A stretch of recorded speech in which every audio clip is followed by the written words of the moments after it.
Hello everyone, welcome to you all. So कल हमने projectile के डिफरेंट केसेस देखे थे, अलग अलग केसेस देखे थे प्रोजेक्टाइल के। तो आज उन्हीं कुछ केसेस पे बेस्ड एक क्वेश्चन से स्टार्ट करते हैं। ठीक है, तो स्टेट वेदर ट्रू और फॉल्स। ठीक है, बताना है कि सही है या गलत। ये स्टेटमेंट है। स्टेटमेंट क्या है?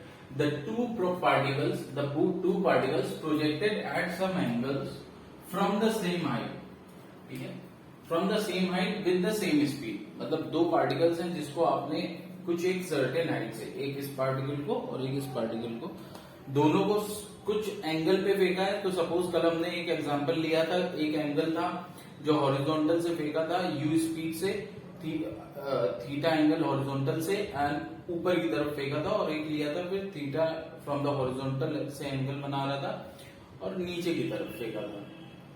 ठीक है, तो ये दोनों हो गए एट सम एंगल। अब दोनों को फ्रॉम द सेम हाइट मैंने फेंका है with the same speed u। एक को डाउनवर्ड फेंका है, एक को अपवर्ड फेंका है u से। दोनों की स्पीड क्या है? u है। Now they will reach the ground with the equal speed.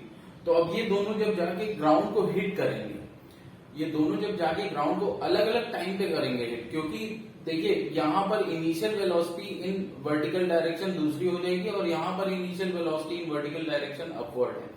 तो टाइम तो अलग अलग होगा, लेकिन जब भी हिट करेंगे जाके तो जो जिस स्पीड से हिट करेंगे वो इक्वल होगी। तो ऐसा सही है या गलत, ये क्वेश्चन पूछ रहा है। तो देखिए कल अगर मैं देखूं तो कल जो हमने दो प्रोजेक्टाइल किए थे, पहला प्रोजेक्टाइल था कि सर्टेन हाइट से अगर मैंने यहां से फेंका है, सपोज एक था ऐसे करके, ठीक है, u स्पीड से मैंने इसको फेंका था, ठीक है, ये एंगल थीटा बना रहा था। सेकेंड प्रोजेक्टाइल जो कि नीचे की तरफ फेंका गया था सेम हाइट से, ठीक है, और सेम स्पीड u सपोज करिए, ठीक है, तो ये आके कुछ इस तरीके से स्ट्राइक कर रहा था। यहां पर मैंने दोनों की वेलोसिटी निकाली थी, दोनों केस में वेलोसिटी निकाली थी। तो वेलोसिटी हमारी आ रही थी v is equal to u under root of u square plus 2gh। ठीक है, v is equal to under root of u square plus 2gh आ रही थी, और इस केस में भी आ रहा था same, v is equal to under root of u square plus 2gh।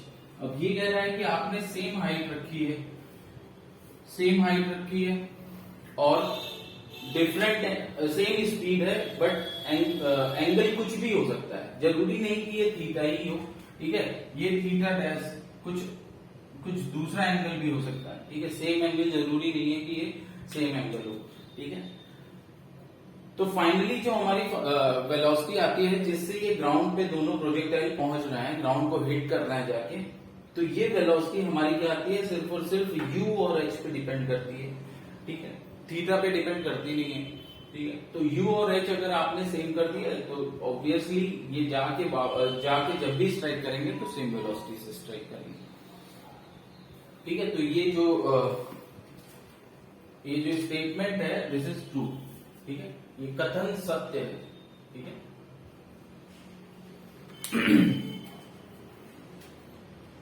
अब नेक्स्ट हम देखते हैं प्रोजेक्टाइल का एक और पार्ट बाकी है। सारे केसेस मोस्टली हमने देख लिए हैं, कुछ अलग तरीके से भी पूछ लिया जाएगा तो सॉल्व कर सकते हैं। लेकिन एक केस होता है जिसमें प्रोजेक्टाइल को फेंका गया है कुछ एक इंक्लाइंड सरफेस पे। इंक्लाइंड सरफेस का मतलब है सपोज कि आपने क्या है कि सपोज ये आपकी सीढ़ी है, तो आपने नीचे से फेंका है। अगर यहां से आप मान लीजिए फेंक रहे हैं और ये जा रहा है, ठीक है, ये जाके यहां पर फेंक कर रहा है। ठीक है, तो बेसिकली इसको ये भी एक तरह का इंक्लाइंड सरफेस हो जाएगा। ठीक है, तो अगर ये मान लीजिए आपके पास ये कोई स्लाइडर है, जैसे वो जिसपे झूला झूलते हैं ना, वो एक स्लाइडर होता है। ठीक है, तो यहाँ से बच्चे ऐसे फिसल के आते हैं। ठीक है, तो ये वो एक स्लाइडर है। अब आपने क्या करा है, आपने यहां से तो ये मान लीजिए ये y एक्सिस है हमारी और ये x एक्सिस है। ठीक है, अब प्रोजेक्टाइल हमारा क्या है? अच्छा, ये जो इंक्लाइन प्लेन है, ये जो तल है ये थोड़ा सा इंक्लाइंड है, ठीक है। ये जो प्लेन है, ये जो तल बोलते हैं जिसको, ये थोड़ा सा हॉरिजॉन्टल नहीं है, वर्टिकल भी नहीं है, ये क्या है, थोड़ा इंक्लाइंड है हॉरिजॉन्टल से। अब ये सपोज कि कितना है, ये एंगल आपका है बीटा, ठीक है, बीटा एंगल पे इंक्लाइंड है। अब आपने प्रोजेक्टाइल को क्या करा है, प्रोजेक्टाइल को जो वेलोसिटी दी है आपने, वो u वेलोसिटी दी है, और ये जो प्रोजेक्टाइल की वेलोसिटी है ये अल्फा एंगल पे दी है हॉरिजॉन्टल से। ध्यान रखिएगा, ये प्रोजेक्टाइल को जो आपने वेलोसिटी दी है u, ये अल्फा एंगल पे दी है हॉरिजॉन्टल से।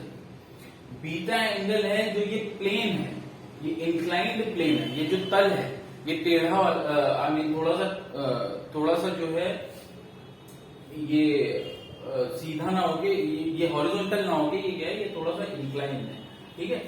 फिर ये बीटा एंगल पे आपने मान लीजिए, ये बीटा एंगल पे इंक्लाइंड है, ये प्लेन आपका, और ये अल्फा एंगल क्या है, अल्फा एंगल है जिसपे आपने हॉरिजॉन्टल से ही दोनों एंगल है, और अल्फा एंगल है जिसपे आपने इनिशियल वेलोसिटी से अपने पार्टिकल को प्रोजेक्ट किया है। तो अब ये देखिए ये क्या होगा, ये पार्टिकल जाएगा,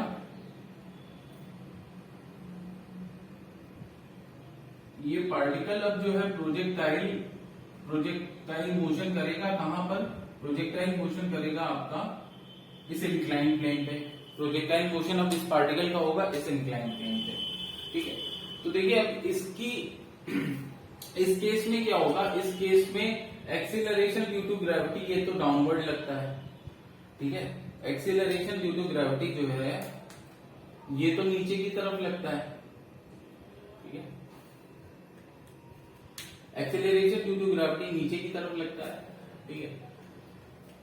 इस केस में देखिए अब हम अपनी एनालिसिस को, अब इस प्रोजेक्टाइल को देखें, तो ये प्रोजेक्टाइल हमारा एक्स वाई प्लेन पे नहीं है, ये प्रोजेक्टाइल हमारा एक्स वाई प्लेन पे हम नहीं एनालाइज करेंगे, वरना थोड़ा कॉम्प्लिकेशंस हो जाते हैं। तो इसको एनालाइज करने के लिए मैंने क्या बताया था, हम अपनी एक्सिस को थोड़ा सा टिल्ट कर सकते हैं, टिल्ट मतलब थोड़ा घुमा सकते हैं।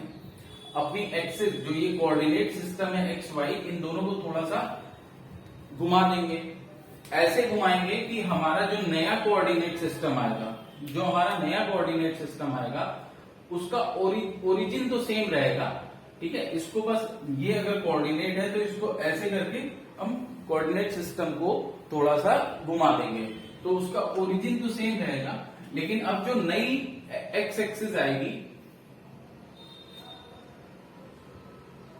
जो नई एक्स एक्सिस आएगी वो हमारे इंक्लाइंड प्लेन के पैरेलल हो जाएगी। इसको मैं नाम दे दूंगा x dash axis.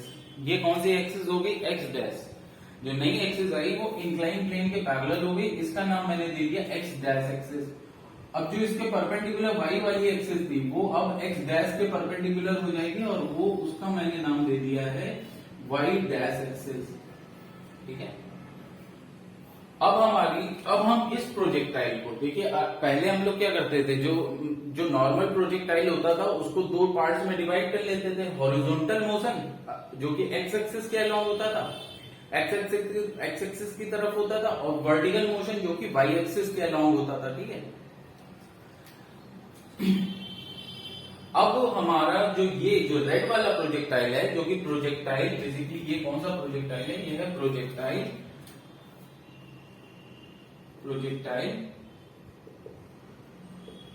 Motion on an inclined plane.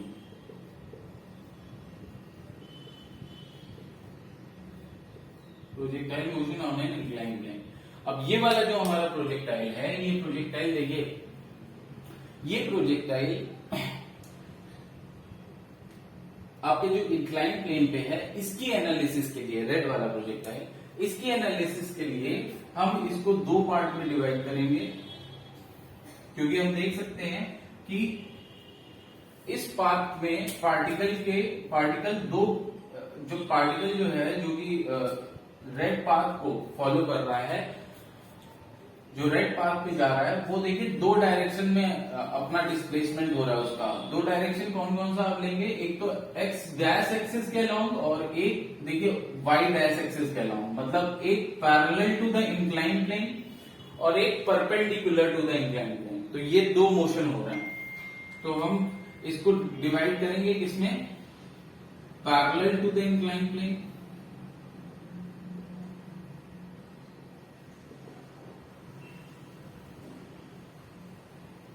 और ये हो जाएगा perpendicular to the inclined plane.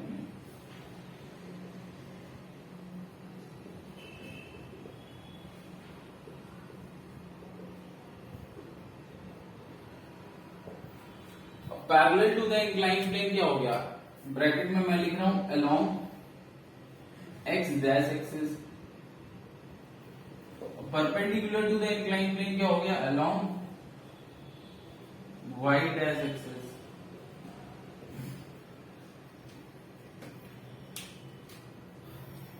अब देखिए जो parallel to the inclined plane है अलोंग, अब इसमें थोड़ा सा क्या है, थोड़ा सा ये समझना पड़ेगा कि पहले जो हम लोग अलोंग एक्स डैश जो हॉरिजॉन्टल मोशन ले रहे थे जो कि एक्स एक्सिस की तरफ हो रहा था, वो वाला मोशन हमारा कैसा था, विदाउट एनी एक्सीलरेशन, उस पर कोई एक्सीलरेशन नहीं था, वो यूनिफॉर्म वेलोसिटी थी, वेलोसिटी पूरे पे कांस्टेंट थी।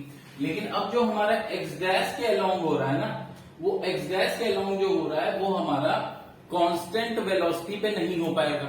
क्यों, क्योंकि अब देखिए जी क्या है, जी नीचे की तरफ लग रहा है, ठीक है। तो जी के हमको दो कंपोनेंट मिल जाएंगे, एक तो एक्स डैश के अलोंग और एक वाई डैश के अलोंग, मतलब एक parallel to the inclined plane और एक perpendicular to the inclined plane, ठीक है। तो अब देखिए इसके दो कंपोनेंट देखिए, एक parallel to the inclined plane इस तरफ मिलेगा और एक perpendicular to the inclined plane इस तरफ मिलेगा।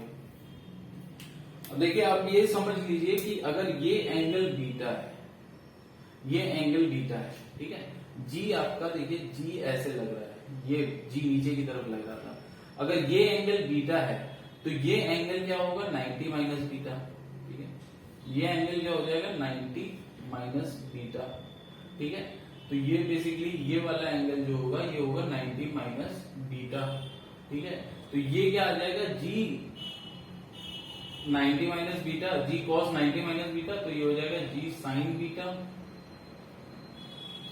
जी साइन बीटा, और ये हो जाएगा जी कॉस बीटा,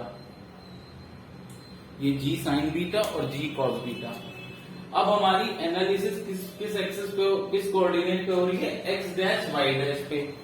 तो हम साइन कन्वेंशन यहां पर अब क्या लेंगे, साइन कन्वेंशन वाई डैश के अलोंग अगर ऊपर की तरफ जाएंगे तो पॉजिटिव ले लेंगे, और वाई डैश के अलोंग अगर नीचे की तरफ आएंगे तो उसको नेगेटिव ले लेंगे। इस तरीके का साइन कन्वेंशन हम यूज करेंगे, ठीक है।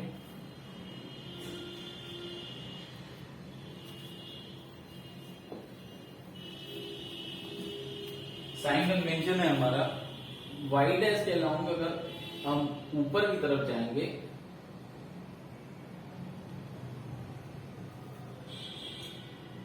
वाई डैश के अलोंग अगर हम ऊपर की तरफ जाएंगे तो पॉजिटिव ले लेंगे, और अगर नीचे की तरफ आएंगे तो इसको हम नेगेटिव लेंगे। ये हमारा साइन कन्वेंशन है, ठीक है।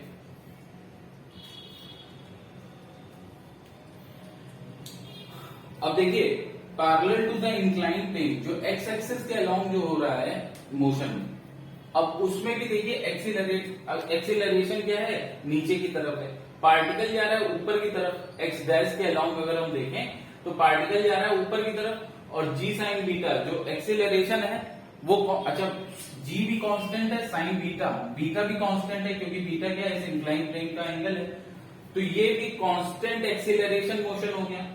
और हमको ये कहना चाहिए कि देखिए पार्टिकल अगर ऊपर जा रहा है और जी साइन बीटा नीचे लग रहा है तो ये क्या है, एक तरह से डेसिलरेशन होगा।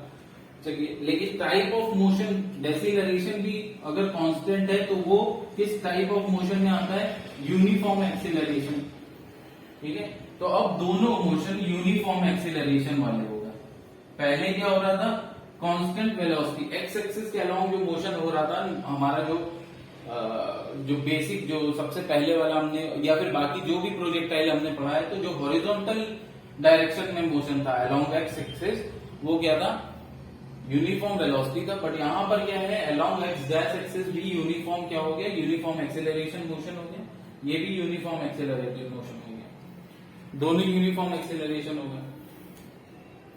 यहाँ पे आप देखिए, अब इसके अलोंग भी आपको डायरेक्शन लेना पड़ेगा। एक्स एक्सिस में पहले तो हम डायरेक्शन नहीं देखते थे क्योंकि यूनिफॉर्म वेलोसिटी थी, और वो भी क्या था, पार्टिकल एक ही डायरेक्शन में जा रहा था, आगे की तरफ वापस नहीं आ रहा था, सिर्फ एक डायरेक्शन थी, फॉरवर्ड। ठीक है, तो उसमें हम लोग इतना साइन के लिए साइन कन्वेंशन लेते नहीं थे।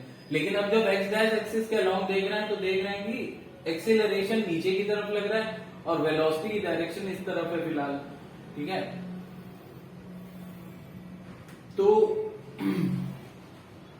तो यहां पर अब मुझे साइन कन्वेंशन हॉरिजॉन्टल मोशन के लिए भी लेंगे।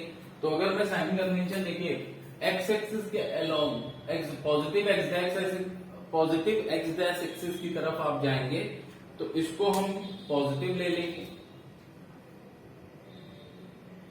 और नेगेटिव एक्स डैश एक्सिस की तरफ अगर कुछ होगा तो वो हम नेगेटिव ले लेंगे।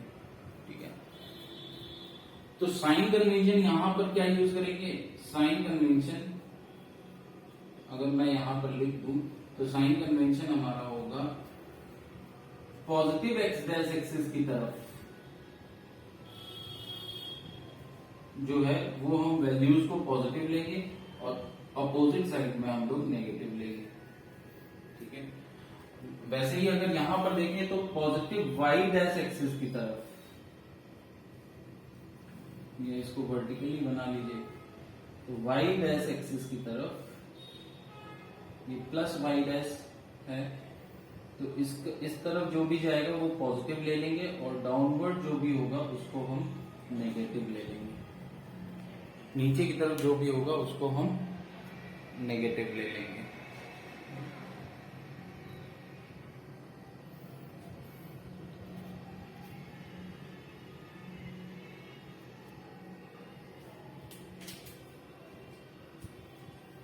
अब देखिए, यहां पर भी 3 इक्वेशंस ऑफ मोशन यूज करना होगा और यहां पर भी 3 इक्वेशंस ऑफ मोशन यूज करना होगा।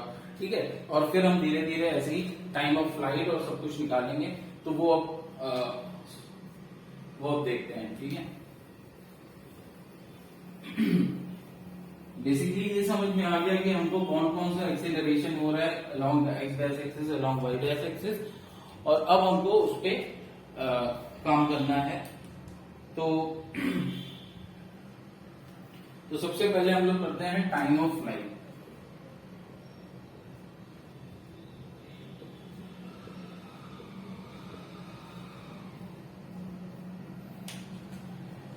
तो देखिए, टाइम ऑफ फ्लाइट क्या होगा, अगर ये मान लेते हैं कि ये O है और ये पॉइंट है जहां पर आके वापस वेज को, ये जो आपका जो इंक्लाइन प्लेन है इसको वापस आके प्रोजेक्टाइल हिट करेगा। ठीक है, तो ये A है, तो O से A टाइम ऑफ फ्लाइट मतलब जब तक हवा में रहा, तो O to A हवा में रहा, तो O से A तक हमारा क्या है, O से A तक जब ये जाएगा ये टाइम हमको निकालना है। ठीक है, तो ये अब यहां पर ये समझ आता है कि OA क्या है, OA हमारी रेंज है। ठीक है, OA हमारी रेंज है। ठीक है, वो रेंज हमको अभी फिलहाल मालूम नहीं है। हाँ, बट ये पता है कि अगर हम हॉरिजॉन्टल ना देख के वर्टिकल वाला मोशन देखें, मतलब एक्स डैश एक्सिस के अलोंग ना देख के अगर वाई डैश एक्सिस के अलोंग वाला मोशन देखें, तो हमको ये पता है कि O और A क्या है, उनका वाई डैश 0 है। मतलब कि वाई डैश कोऑर्डिनेट O और A का अगर मैं देखूं तो वाई डैश जो वैल्यू होगी वाई डैश कोऑर्डिनेट की वो 0 है।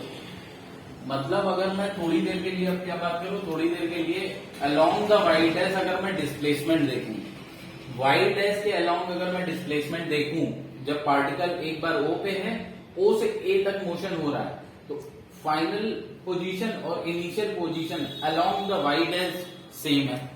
फाइनल पोजीशन और इनिशियल पोजीशन वाई डैश के अलोंग सेम है, तो मतलब डेल्टा वाई डैश क्या है, डेल्टा वाई डैश 0 है।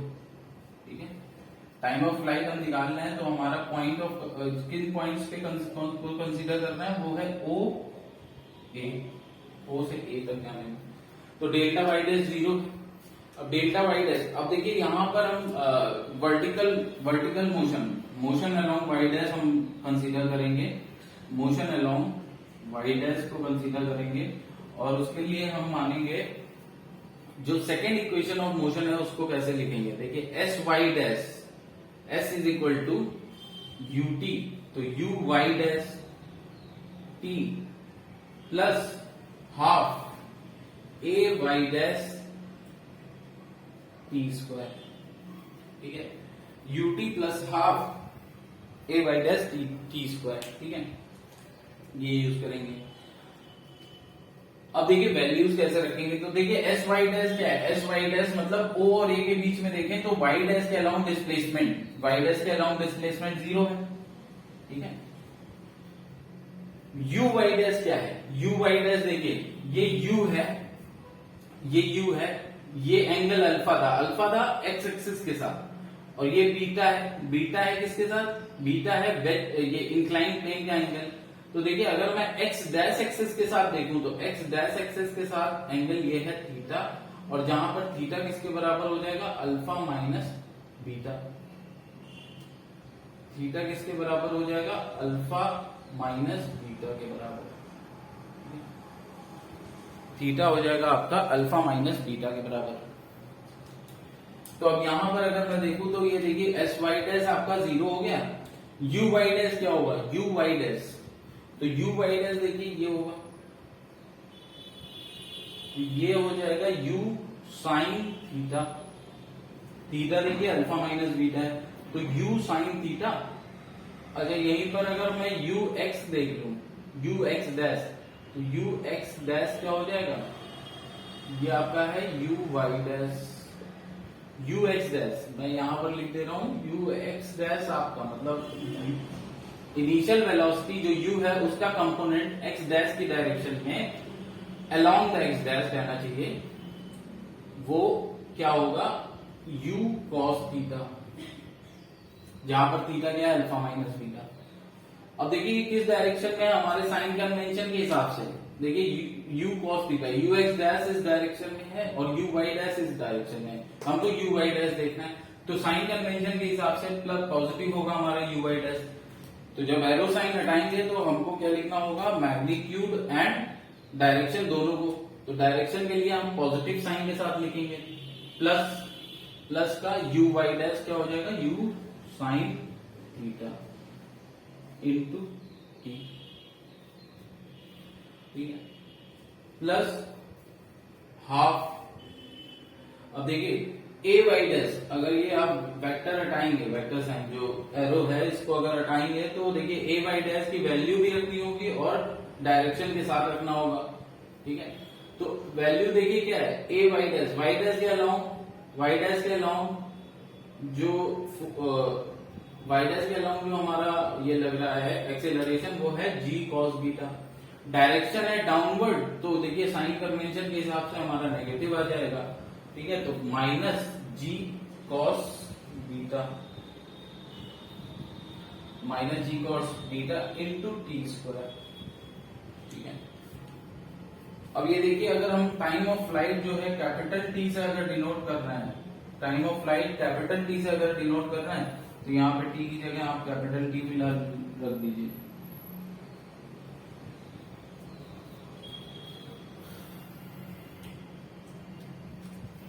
ठीक है। तो अब इसको जब सॉल्व करेंगे तो आपको सॉल्व करना आता ही है, देखिए एक आएगा t इज इक्वल टू 0, दूसरा क्या आ जाएगा t इज इक्वल टू 0 और t is equal to 2u sine theta, 2u sine theta upon g cos beta, ठीक है। देखिए क्वाड्रेटिक इक्वेशन है तो ऑब्वियसली t की दो वैल्यूज आएंगी जिनके लिए ये एक्सप्रेशन 0 होगा, तो t एक 0 हो गया, तो ये 0 क्या बता रहा है, 0 ये बता रहा है time t is equal to 0 s Y dash 0 होगा, तो वो तो है ही है, वो तो स्टार्टिंग पॉइंट है, तो ये टाइम ऑफ फ्लाइट तो हुआ नहीं, तो दूसरा वाला जो है वो हमारा टाइम ऑफ फ्लाइट हो जाएगा। तो टाइम ऑफ फ्लाइट जो हमारा आता है वो आएगा t is equal to 2u sine theta upon g cos beta, theta की वैल्यू रख दीजिए, यहां से जो है theta is equal to alpha minus beta है, तो हमारा आ जाता है 2u sine alpha minus beta upon g cos beta, 2u sine alpha minus beta upon जी कॉस बीटा। ठीक है,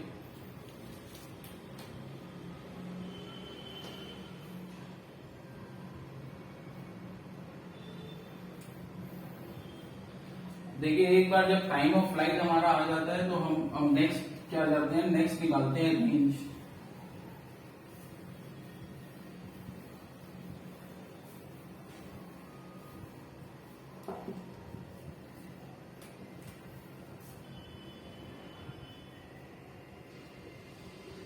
रेंज, अब यहां पर रेंज क्या है, रेंज है यहां पर O to A horizontal displacement जो है, ठीक है, तो O टू A, ठीक है, तो रेंज हमारी हो गई OA, ठीक है। हॉरिजॉन्टल डिस्प्लेसमेंट, तो डिस्प्लेसमेंट के लिए हम क्या देते हैं, देखिए maximum displacement x dash axis की तरफ जो डिस्प्लेसमेंट मैक्सिमम होगा वही हमारी रेंज होती है।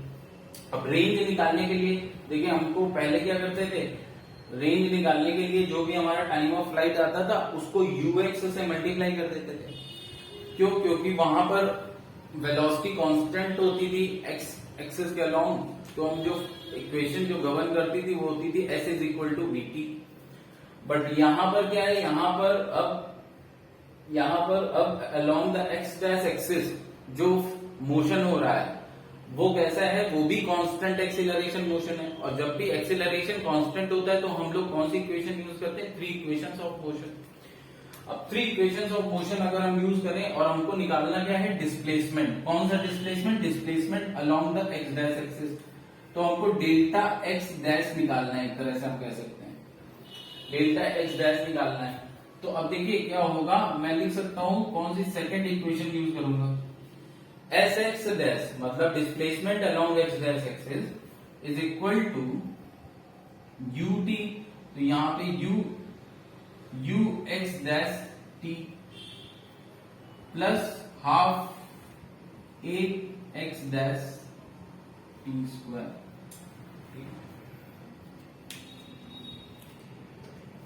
सिंपल है। अब एक्स डैश के अलोंग एनालिसिस कर रहे हैं तो एक्स डैश के अलोंग सारी वैल्यूज यूज करेंगे। तो देखिए एस एक्स डैश क्या हो जाएगा, s x dash displacement along x dash, तो ये तो हमारा रेंज ही है आर, ठीक है, यही निकल के आएगा, ठीक है। अब देखिए आप यहां पर वेक्टर साइन लगा रहने दें या वेक्टर साइन हटा दें, कोई दिक्कत नहीं है ये, क्योंकि हमारी रेंज अभी क्या आ रही है, अपने साइन कन्वेंशन के हिसाब से फॉरवर्ड डायरेक्शन में ही आएगी। साइन कन्वेंशन के हिसाब से हमारी रेंज क्या होगी, पॉजिटिव ही होगी, और जो भी होगी वो आपका फाइनल जब वैल्यूज रखेंगे तो वो आनी आनी। तो रेंज हमको जब फाइंड आउट करना है तो इसके साइन के लिए परेशान नहीं होना है, हमको बाकी वैल्यूज को रखना है साइन के साथ, मतलब डायरेक्शन के साथ। अब यूएक्स डैश की वैल्यू क्या होगी, यूएक्स डैश की वैल्यू है यू कॉस थीटा, ठीक है, थीटा क्या है, थीटा है अल्फा माइनस बीटा, तो ये यूएक्स डैश हो जाएगा, ये हो गया यू कॉस थीटा।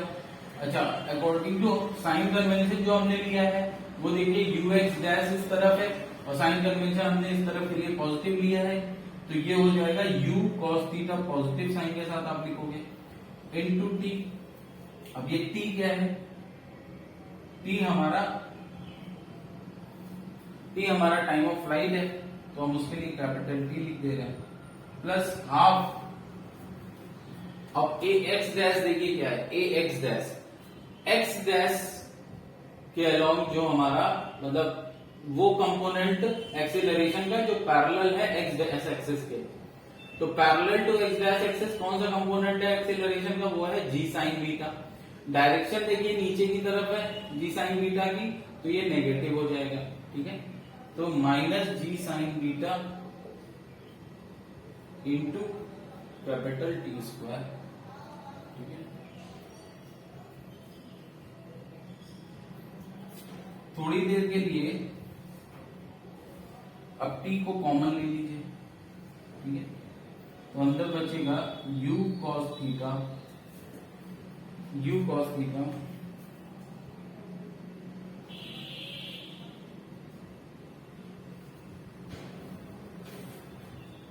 इसके बाद में सॉल्यूशन इस तरफ से स्टार्ट कर देते हैं। तो r क्या हो जाएगा, t को मैंने कॉमन ले लिया, ठीक है, t को मैंने कॉमन ले लिया, तो ये देखिए आ जाएगा आपका u cos theta plus half या माइनस हो जाएगा, ये minus half g sign beta into T. T की वैल्यू पुट कर देते हैं, तो टी की वैल्यू हमारी थी 2u साइन थीटा, ठीक है। टी की वैल्यू थी 2u साइन थीटा, यहां पर थीटा क्या है, अल्फा माइनस बीटा, अपॉन जी कॉस बीटा, अंदर क्या आएगा u कॉस थीटा, ठीक है। और ये क्या हो जाएगा, ये आपका हो जाएगा minus half G sine beta into 2u cos theta upon जी कॉस बीटा, ठीक है।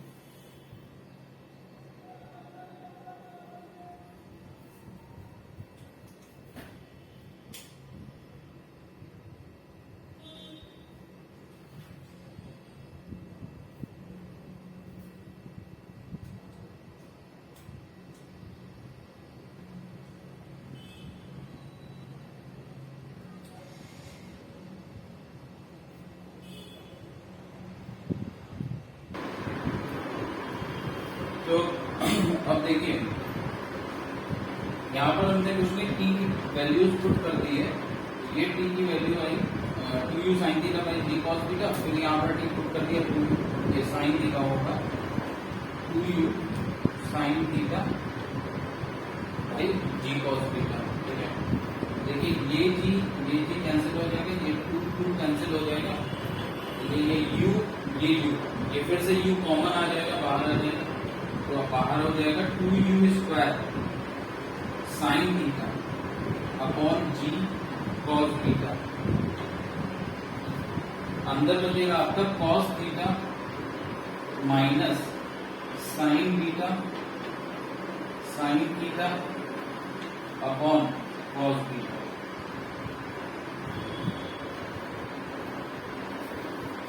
इसके बाद इधर देखिएगा रेंज आपका हो जाएगा कॉस बीटा, नीचे एलसीएम लेके सॉल्व करेंगे तो देखिए आपका क्या होगा 2u स्क्वायर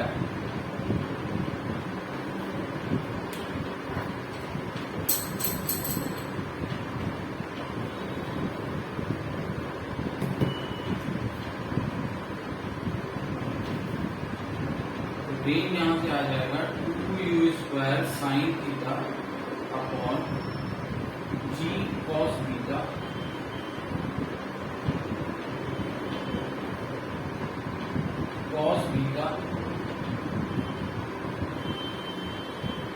ये कॉस बीटा हो जाएगा, cos beta minus sine beta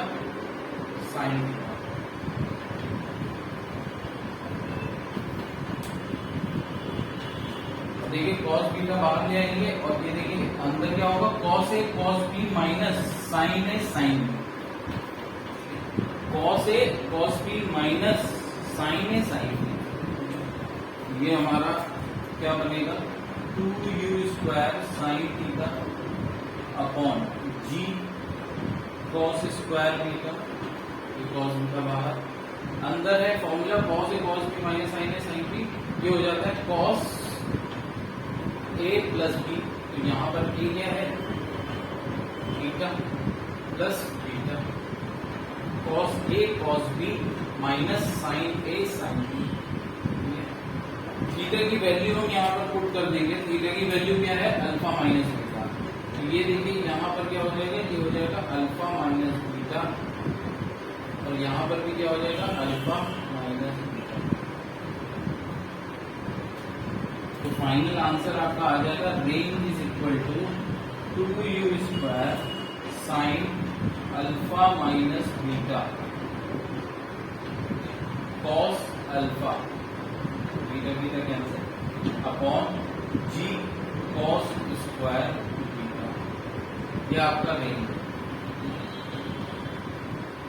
ये डायरेक्ट फॉर्मूले आपको याद करने होंगे, नहीं तो क्या है इतना कैलकुलेशन आपका एग्जाम हॉल में करना मुश्किल भी होता है और फिर गलती भी हो सकती है, राइट। अब देखिए, अब मैक्सिमम रेंज की अगर बात करें तो मैक्सिमम रेंज हम देखिए क्या करते हैं।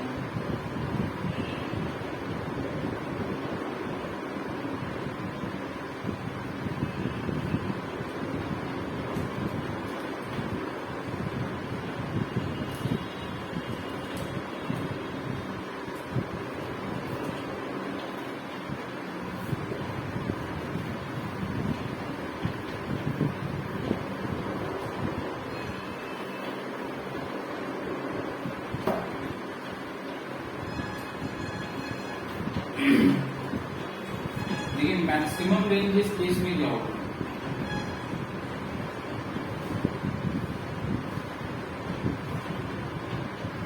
देखिए मैक्सिमम रेंज के लिए निकालना है तो देखिए यहाँ पर बीटा फिक्स है, यू भी हम फिक्स रखते हैं, ठीक है, यू भी हम फिक्स रखते हैं जब मैक्सिमम रेंज की बात करते हैं। जी तो फिक्स है ही है, बीटा फिक्स है, सिर्फ वेरी क्या कर रहा है अल्फा।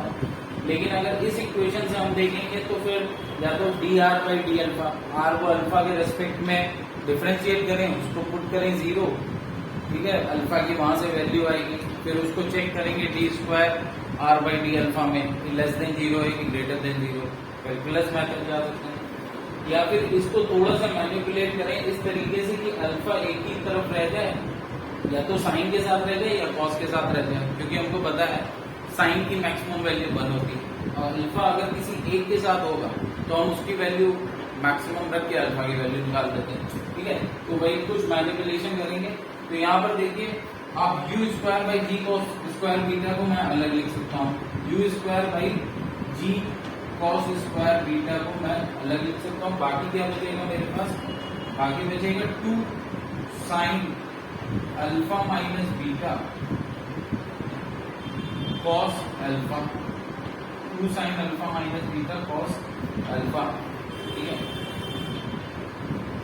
अब देखिए ये आपका यू स्क्वायर अपॉन जी कॉस स्क्वायर बीटा रहेगा, अंदर फॉर्मूला लग जाएगा 2 sine A cos B, 2 sine A cos B का,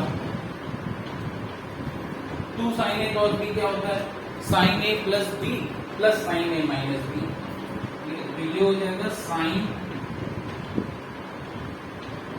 ए, साइन ए क्या है हमारा अल्फा माइनस बीटा और बी क्या है alpha, sign A plus B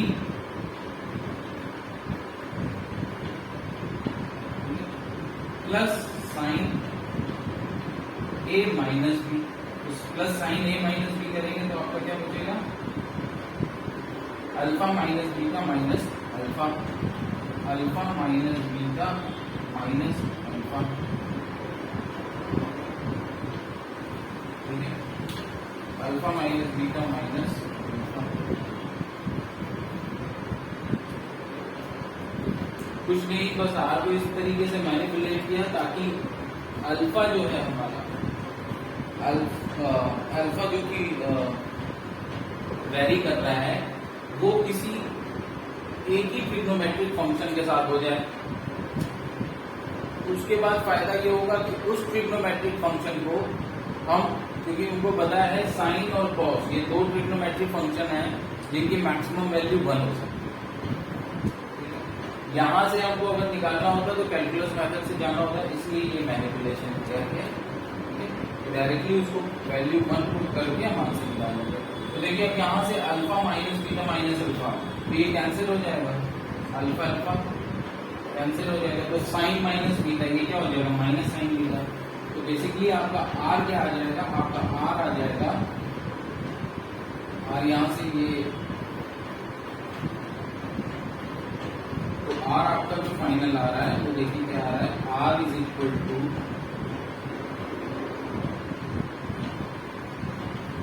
you square upon ji cos square beta, u square upon ji cos square beta, ठीक है। Bracket में क्या आ रहा है, ब्रैकेट में आ रहा है sine alpha minus sine 2 alpha, alpha plus alpha 2 alpha, तो साइन 2 अल्फा माइनस बीटा, और इस तरफ देखिए क्या हो जाएगा माइनस साइन बीटा। अब देखिए अल्फा सेग्रीगेट हो गया, सिर्फ एक ट्रिग्नोमेट्रिक फंक्शन के पास आ गया साइन, दूसरा वाला साइन बीटा। तो देखिए बीटा तो कांस्टेंट है क्योंकि ये किसका एंगल है, इंक्लाइन प्लेन का एंगल है हॉरिजॉन्टल के साथ। जी भी कांस्टेंट है, यू हम कांस्टेंट रखेंगे क्योंकि हमको देखना है सिर्फ रेंज मैक्सिमम सेम स्पीड पे कब होगी, तो हम किस एंगल पे इसको प्रोजेक्ट करें। तो बेसिकली वेरिएबल क्या हो गया अल्फा, किस एंगल पे इसको प्रोजेक्ट करें, तो वेरिएबल हो गया अल्फा। अल्फा क्या है यू का एंगल, इनिशियल वेलोसिटी का एंगल हॉरिजॉन्टल डायरेक्शन के साथ।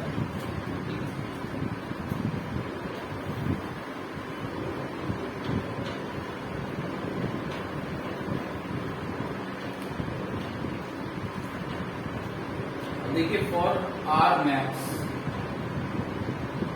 मतलब आर मैक्सिमम होने के लिए ये जो वैल्यू है, ये वैल्यू -1 से 1 तक वैरी करती है, ठीक है।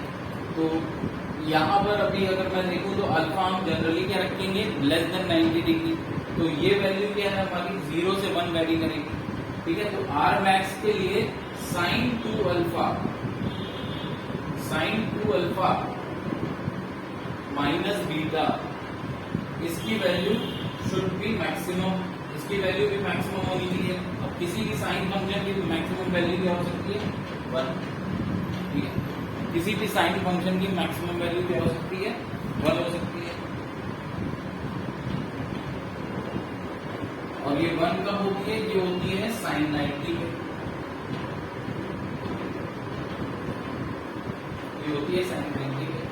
तो इसका मतलब क्या है कि 2 अल्फा माइनस बीटा 90 के बराबर है।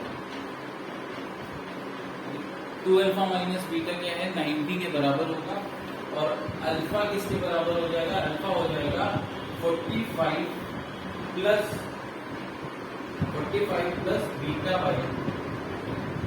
बाई 2 है, बीटा नहीं, 45 प्लस बीटा बाई 2,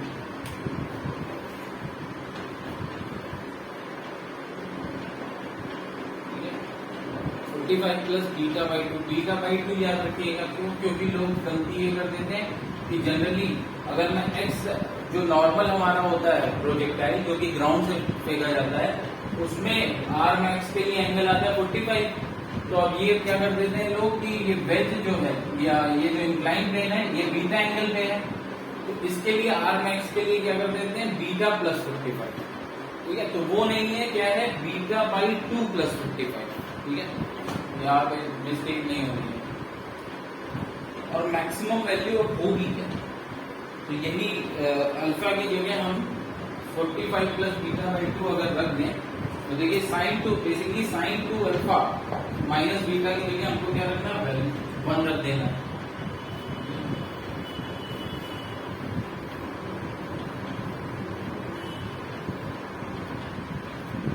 तो आर मैक्स हमको अगर चाहिए है, आर मैक्स कितना होगा, कुछ नहीं, आपको क्या करना है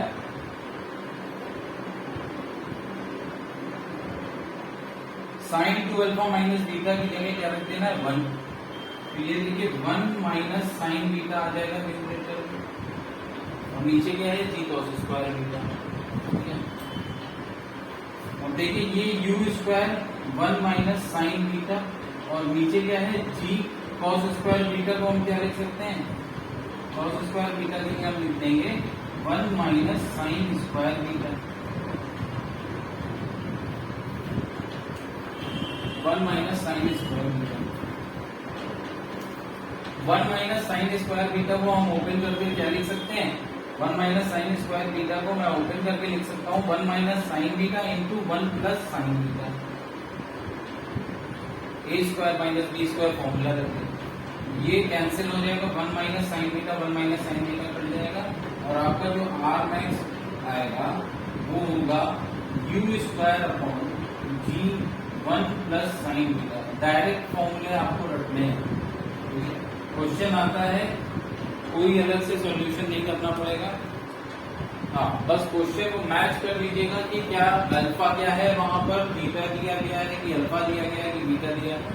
ठीक है, ये सब आपको प्रॉपरली ध्यान देके रखना होगा।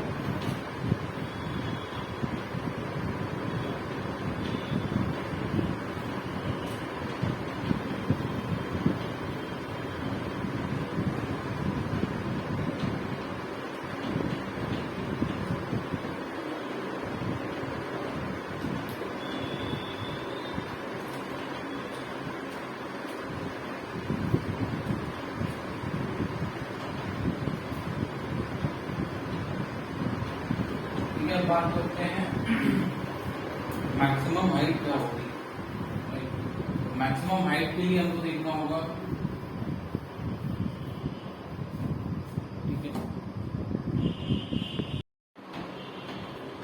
तो अब देखिए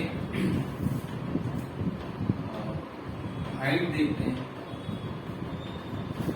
from incline. Height from incline plane, इसका मतलब क्या है? Height from incline plane, height from incline plane मतलब कि displacement, maximum displacement along the y axis. ठीक है, तो यहां कहीं मैक्सिमम डिस्प्लेसमेंट हो रहा है वाई डैश के अलोंग, वाई डैश की तरफ जो मैक्सिमम डिस्प्लेसमेंट है वही हाइट होगा इंक्लाइंड प्लेन से। ये हमारा इंक्लाइंड प्लेन है, यहां से हाइट वही होगा। ठीक है, तो ये मान लीजिए एस वाई डैश। ठीक है, एस वाई डैश इस डायरेक्शन में लिखेंगे। तो देखिए S Y dash is equal to u Y dash t. S Y dash is equal to u Y dash T plus half A Y dash T square. ठीक है, ये equation use करेंगे। पर ये यहां पर टाइम क्या है, टी क्या है? टी है हमारा टाइम जो पार्टिकल को ओ से अपने मैक्सिमम हाइट के पॉइंट तक लगेगा। मान लीजिए मैक्सिमम हाइट पे ये जो पॉइंट है ये पी है, तो ओ से पी तक जो आपको टाइम लगा। ठीक है, ओ से पी तक जो आपको टाइम लगा। अब देखिए टोटल टाइम ओ से ए तक आपका लगा था 2u sin alpha minus beta upon जी कॉस बीटा। ठीक है, तो ओ से पी तक कोई क्या करेगा, हाफ कर देगा 2u alpha minus b, total time का हाफ। लेकिन ऐसा यहां पर नहीं वैलिड है। क्यों? देखिए जो हमारा बेसिक प्रोजेक्टाइल का प्रॉब्लम था जिसमें ग्राउंड से फेंक रहे थे, उसमें हाफ हो रहा था मैक्सिमम, जो टोटल टाइम था उसका हाफ था मैक्सिमम हाइट तक जब पहुंच रहा था, उस पॉइंट तक जो टाइम लग रहा था वो हाफ था। लेकिन उस केस में हॉरिजॉन्टल डायरेक्शन में एक तो कोई एक्सेलरेशन नहीं था, और इसलिए और वर्टिकल डायरेक्शन में रेट ऑफ चेंज बराबर था। ठीक है, हॉरिजॉन्टल डायरेक्शन में कोई एक्सेलरेशन नहीं था एक्स एक्सिस के अलोंग, और वर्टिकल डायरेक्शन वाई एक्सिस के अलोंग रेट, उसमें क्या था, rate of change of velocity constant था। यहां पर लेकिन प्रॉब्लम क्या है, यहां पर भी देखिए rate of change of velocity g cos beta constant है। जी कॉस बीटा जो वाई डैश की तरफ लग रहा है वो कांस्टेंट है, लेकिन एक्स डैश की तरफ भी अब एक एक्सेलरेशन आ गया है। तो वो नेट वेलोसिटी आपकी इस तरीके से डिक्रीज करेगा कि यहां से यहां तक जाने में जो टाइम लगेगा वो कुछ अलग होगा, और यहां से यहां तक जाने में जो टाइम लगेगा वो कुछ अलग होगा। ठीक है, तो अब पहले ये टाइम निकालना होगा। तो ओ से पी जब हम हाइट इंक्लाइन प्लेन पे निकाल रहे हैं फ्रॉम द इंक्लाइन प्लेन इस प्रोजेक्टाइल की, तो हमारा कंसीडरेशन 2 पॉइंट पे है ओ से पी। ठीक है, ओ टू पी वाला। तो देखिए अब पी पे हमारी एटलीस्ट ये पता है कि हमारा जो पॉइंट पी पे जो वेलोसिटी होगी उसके पास सिर्फ और सिर्फ एक कंपोनेंट होगा जो कि एक्स डैश की तरफ होगा। वाई डैश वाला कंपोनेंट क्या होगा, 0 होगा। जो वेलोसिटी होगी पॉइंट पी पे, मैक्सिमम हाइट वाले पॉइंट पे, उसके पास जो वेलोसिटी होगी वो सिर्फ और सिर्फ एक्स डैश की डायरेक्शन में होगी। वाई डैश की डायरेक्शन में वो वेलोसिटी 0 होगी। तो first equation of motion use करके हम टाइम निकाल सकते हैं। तो हम निकालेंगे v y dash is equal to u Y dash plus a Y dash into t. ठीक है, वी वाई डैश हमारा 0 है, यू वाई डैश हमारा क्या है, you sine theta, sign convention के हिसाब से पॉजिटिव है, तो u sine theta plus a Y dash हमारा देखिए क्या है, वाई डैश में माइनस जी कॉस बीटा हो जाएगा नीचे की तरफ, तो माइनस जी कॉस बीटा इंटू टी। तो ये जो टी आएगा ये हमारा आ जाएगा u साइन थीटा अपॉन जी cos beta, u sine theta upon जी कॉस बीटा, और थीटा की वैल्यू क्या होती है अल्फा माइनस बीटा, वो आप पुट कर सकते हैं बाद में। ठीक है, अब हम अपनी जो ये हाइट है इसको निकालेंगे। तो मैं अगर हाइट के लिए सपोज h लिख रहा हूं इस हाइट को, ठीक है, तो h इज इक्वल टू क्या होगा, देखिए ये पॉजिटिव ही, ये जब आप ओपन करेंगे तो ये पॉजिटिव ही होगा ऊपर की तरफ है, तो h इज इक्वल टू आपका हो जाएगा यू वाई डैश की। यू वाई डैश की क्या है, यू वाई डैश तो again you sine theta, T क्या हो जाएगा हमारा, टी ये वाला टाइम लेना है, अभी फिलहाल टी रखिए, ठीक है, प्लस ए बाई डैश हमारा माइनस जी कॉस बीटा है, तो इसलिए माइनस हो जाएगा minus half G cos beta into T square. एक टी कॉमन ले लीजिए, तो एक टी कॉमन ले लीजिए और टी की वैल्यू भी साथ में पुट कर देते हैं, तो टी कॉमन लिया और ये वैल्यू भी पुट कर दी, यू साइन थीटा अपॉन जी कॉस बीटा,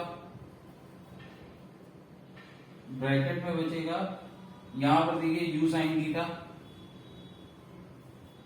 माइनस ये टी, एक टी कॉमन लिया है दूसरा टी रह जाएगा, तो minus ji cos beta by 2 into T, और ये टी कितना है, ये टी है you sine theta by ji cos beta.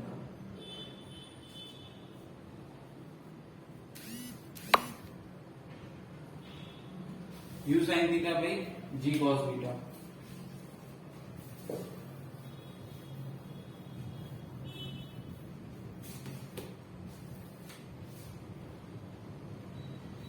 यहां से जो h आएगा वो हो जाएगा, देखिए g cos बीटा कैंसिल हो गया, बाहर u sine theta upon g cos beta, और u sine theta upon g cos beta, और ब्रैकेट में देखिए u sine theta minus u sine theta by 2, u sine theta minus u sine theta by 2, तो ये h जो आपका आएगा u sine theta square हो जाएगा अपॉन 2, 1 माइनस 1 बाई 2 कितना हो जाएगा 1 बाई 2, ठीक है, तो 1 बाई 2 भी बाहर आएगा, तो ये नीचे होगा 2g cos beta, 2g cos beta, तो u square sine square theta upon 2g cos beta. ये डायरेक्ट रिजल्ट है जो कि आपको याद रखने हैं, ठीक है। क्वेश्चन जब आएगा तो अलग अलग केसेस लगा के सॉल्व करने का टाइम नहीं होगा, तो डायरेक्ट रिजल्ट आपको याद होनी चाहिए।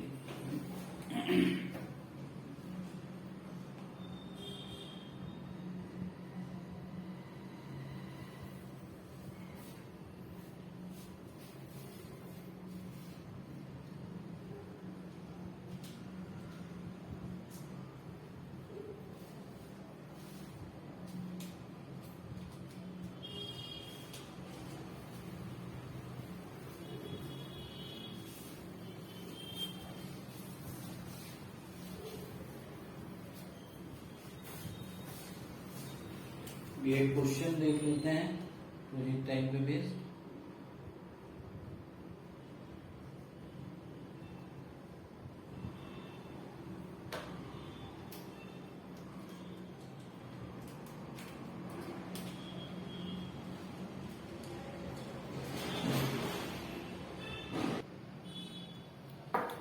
तो अब क्वेश्चन है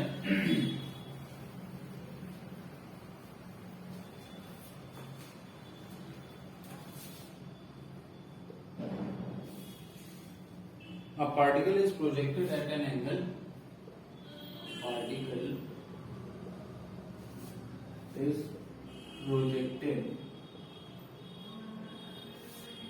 at an angle alpha from the horizontal,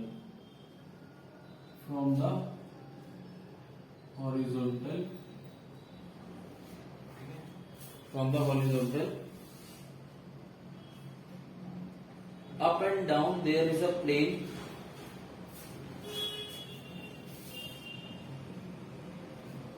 from the horizontal up and down there is a plane in figure A and B. Up and down there is a plane in figure A and B, inclined at an angle beta. Inclined at an angle beta. Inclined at an angle beta to the horizontal. To the horizontal, inclined at an angle beta to the horizontal, if the ratio of the time of flight, if the ratio of the time of flights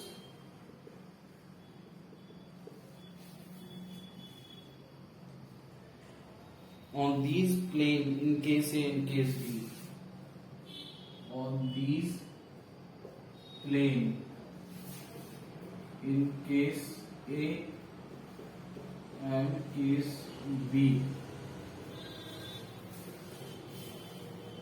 B1 is to 2,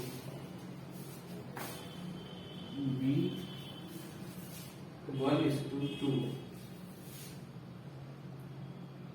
then the ratio of tan alpha by tan beta, then the ratio of tan alpha by tan beta is equal to, ठीक है, option है आपके 2:1, 3:1, 4:1, 5:3, C 4:1, D 5:3। तो इसमें बस ये बोल रहा है, अच्छा फिगर दिया गया है, फिगर है ये हॉरिजॉन्टल है, ये वर्टिकल है, ठीक है,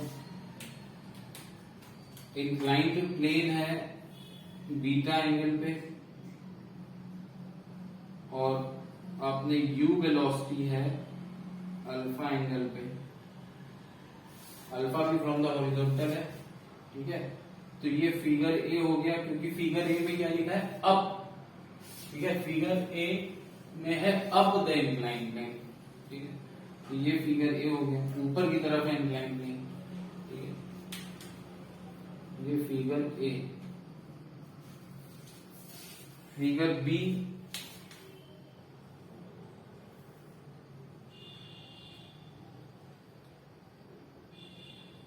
ये हॉरिजॉन्टल है, ये वर्टिकल है। फिगर बी में इंक्लाइंड प्लेन नीचे की तरफ है, जो कि किस बीटा एंगल पे है, ठीक है, इंक्लाइंड प्लेन नीचे की तरफ है बीटा एंगल पे, और आपने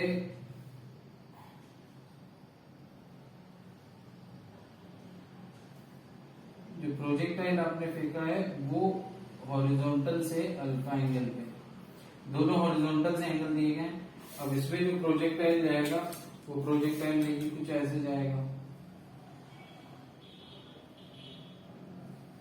ये हमारा इंक्लाइन प्लेन है जो कि नीचे की तरफ है,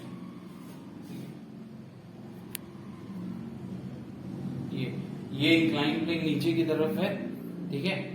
इसमें प्रोजेक्टाइल को फेंका है डाउन, देखिए up and down there is a plane in figure A and figure B, ये फिगर बी है जिसमें इंक्लाइन प्लेन नीचे की तरफ है at an angle beta to the horizontal, beta angle बना रहा है टू द हॉरिजॉन्टल, ठीक है। तो डाउन फिगर बी में है, अप फिगर ए में है, ठीक है, तो ये आपका फिगर बी है।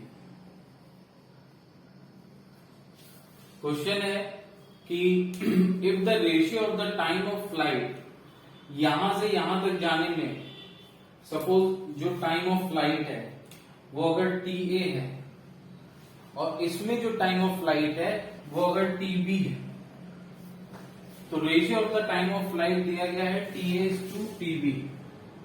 T s to t b आपको दिया गया है कितना, 1:2। ठीक है, t s to t b आपको दिया गया 1:2 और पूछा जा रहा है क्या, पूछा जा रहा है ratio of tan alpha by tan beta, ratio of tan alpha by tan beta. ठीक है, तो बस अब देखिए टाइम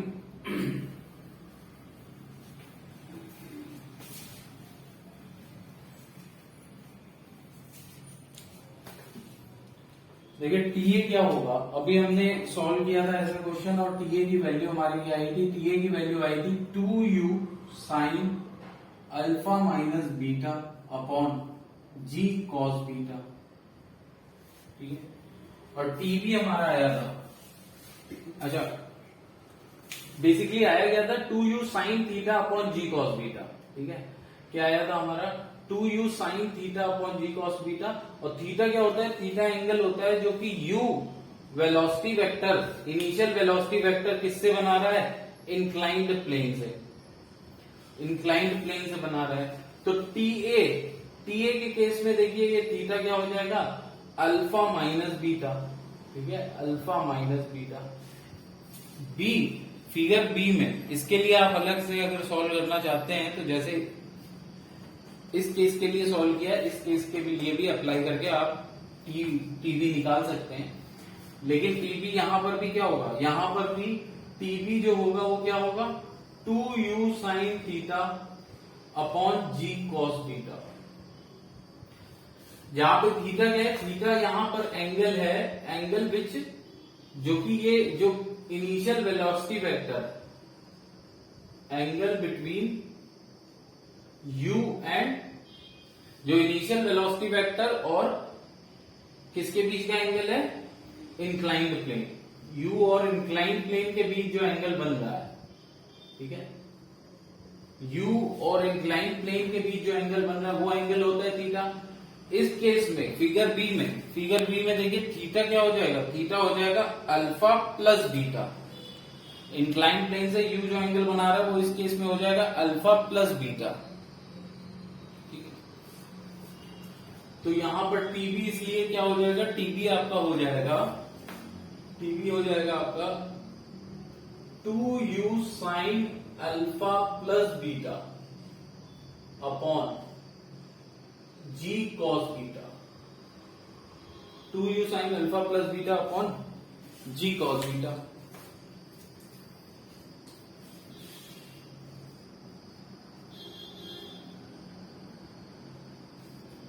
तो अब TA/TB आपको दिया गया है 1:2 है,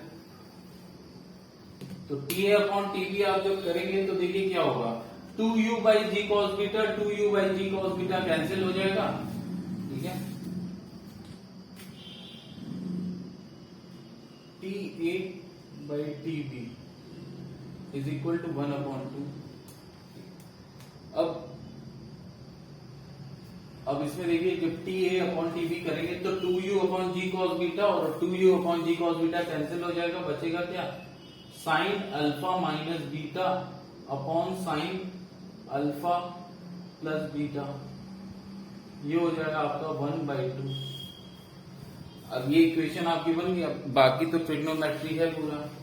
तो देखिए अब tan अल्फा निकालना है, अगर आप अभी ओपन करते हैं, ठीक है, तो tan alpha by tan beta कैसे निकालेंगे, तो कुछ ट्रिग्नोमेट्री के लिए जैसे ट्रिग्नोमेट्री क्वेश्चन सॉल्व करते हैं वही कुछ मैनिपुलेशंस करने होंगे, आपस में जोड़ घटाना करना होगा और कुछ नहीं। तो देखिए अगर मैं दोनों साइड 1 से माइनस कर दूं, तो दोनों साइड अगर मैं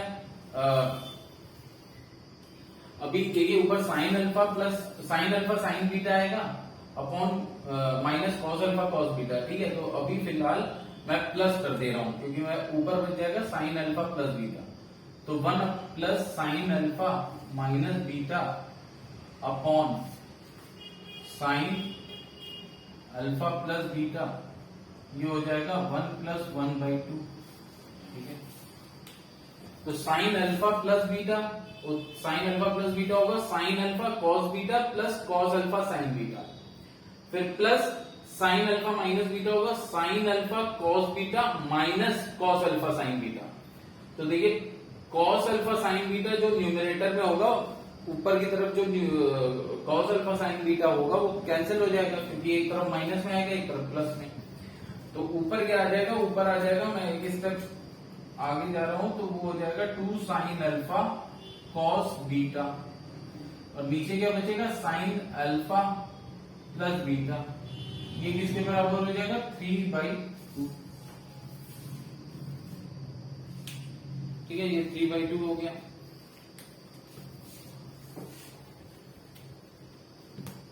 अब बस थोड़ा इसको रिवर्स करके पहले लिख देते हैं। तो रिवर्स करके लिखेंगे तो देखिए क्या आएगा, रिवर्स करके लिखने पे आएगा sign alpha plus beta upon 2 sine alpha plus 2 sine alpha cos beta. इसको बस न्यूमरेटर डिनोमिनेटर डिनोमिनेटर न्यूमरेटर कर दिया, रिवर्स कर दिया, तो इस तरफ भी रिवर्स हो जाएगा, ये हो जाएगा 2/3। अब ये 2 इसको 2 को इधर भेज दे रहा हूं मैं, तो ये हो जाएगा 4, 2 इंटू 2 4 हो जाएगा। अब ये साइन अल्फा प्लस बीटा जो है, इसको देखिए क्या करेंगे, इसको ओपन करिए। ठीक है, तो sine alpha cos beta plus cos alpha sine beta upon sine alpha cos beta 4/3।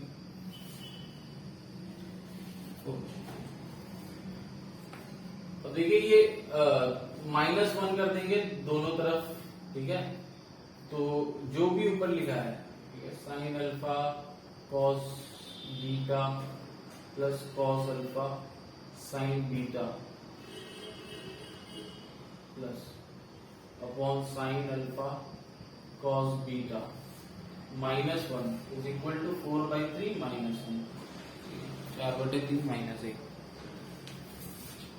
देखिए -1 करेंगे, ये ऊपर जाएगा sign alpha cos beta cancel हो जाएगा, तो न्यूमरेटर बचेगा कॉस अल्फा साइन बीटा, ऊपर बचेगा कॉस अल्फा साइन बीटा, नीचे क्या आ जाएगा sign alpha cos beta. LCM लेके सॉल्व किया है बस, और कुछ नहीं। 4 - 3 1/3 हो जाएगा।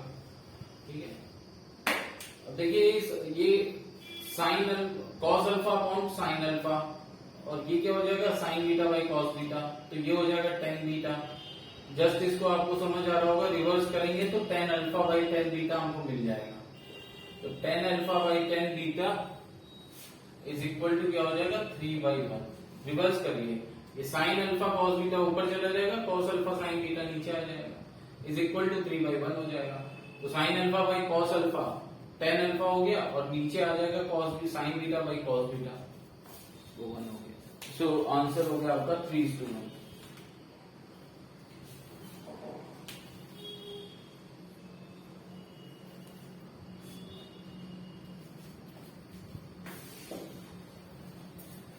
तो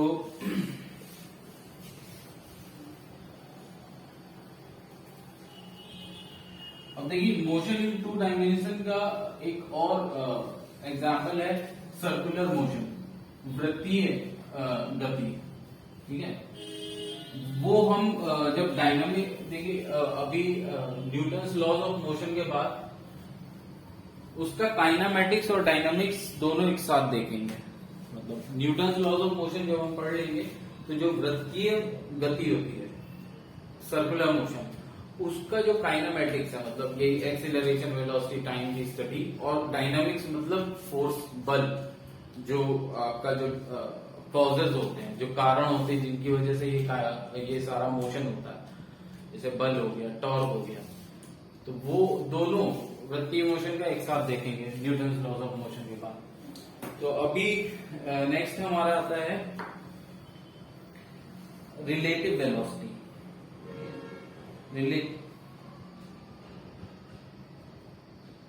रिलेटिव मोशन, रिलेटिव मोशन की बात करते हैं।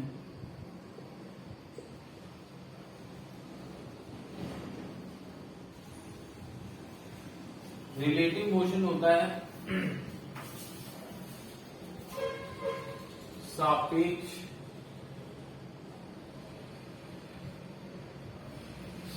गति, सापेक्ष गति, ठीक है।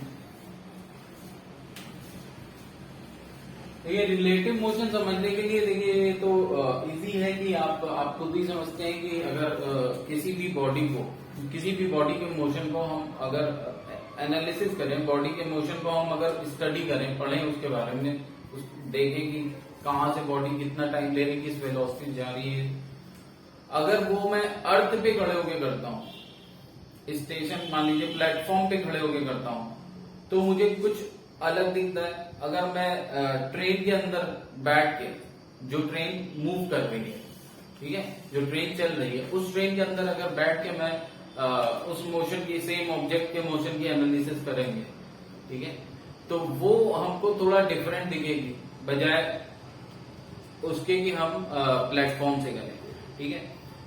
इवन जो प्लेटफॉर्म पे खड़े होते हैं वो प्लेटफॉर्म पे मान लीजिए अगर कोई शॉप है, तो वो शॉप प्लेटफॉर्म पे खड़े हुए इंसान के लिए क्या होती है, रेस्ट पे होती है।